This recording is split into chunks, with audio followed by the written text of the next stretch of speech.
ಕೇಳೋ ಶಕ್ತಿ ಕಿವಿಗಳಿಗೆ ಇಲ್ಲ ಇಲ್ಲ.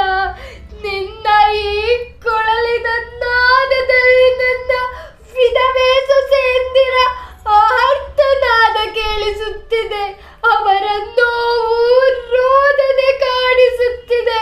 ಇದೆಲ್ಲದಕ್ಕೂ ನೀನೇ ಕಾರಣ ಕೃಷ್ಣ, ನೀನೇ ಕಾರಣ. ನೀನು ಸಹ ನನ್ನನ್ನು ತಾಯಿ ಎಂದು ಭಾವಿಸಿದ್ದೆ ಅಲ್ಲವೇ? ಆದರೆ ನಿನಗೆ ತಾಯಿಯ ಕೂಗು ಕೇಳಿಸಲಿಲ್ಲವೇ ಕೃಷ್ಣ? ಕೇಳಿಸಲಿಲ್ಲವೇ? ನಿನಗೆ ಯುದ್ಧ ತಡೆಯುವ ಶಕ್ತಿ ಇತ್ತು. ಆದರೂ ಏಕೆ ಈ ಕುರುವಂಶವನ್ನು ನಿರ್ವಂಶ ಮಾಡಿದೆ ನೀನು?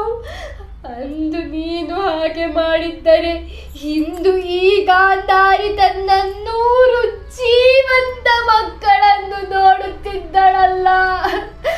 ಆದರೆ ನೀನು ಹಾಗೆ ಮಾಡಲಿಲ್ಲ. ಏಕೆಂದರೆ ನೀನೊಬ್ಬ ಪಕ್ಷಪಾತಿ.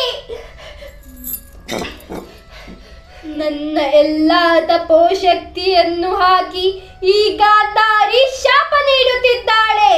ನೀನೊಬ್ಬ ದೇವರ ಅಂಶವೇ ಆಗಿರುವೆ ಕೃಷ್ಣ. ಆದರೆ ನಿನ್ನ ಸಾವು ಮಾತ್ರ ಒಬ್ಬ ಸಾಮಾನ್ಯ ಮನುಷ್ಯನ ರೀತಿಯಲ್ಲಿ. ಅದು ಎಷ್ಟು ಕ್ರೂರವಾಗಿರಬೇಕೆಂದರೆ ಒಂದು ಪ್ರಾಣಿಗಿಂತಲೂ ಕೀಳಾಗಿರುತ್ತದೆ ನಿನ್ನ ಮೃತ್ಯು. ಈ ಪತಿವ್ರತೆಯ ಶಾಪವೇ ನಿನಗೆ ಮೃತ್ಯು. ಇದು ತಾಯಿಯ ಶಾಪ.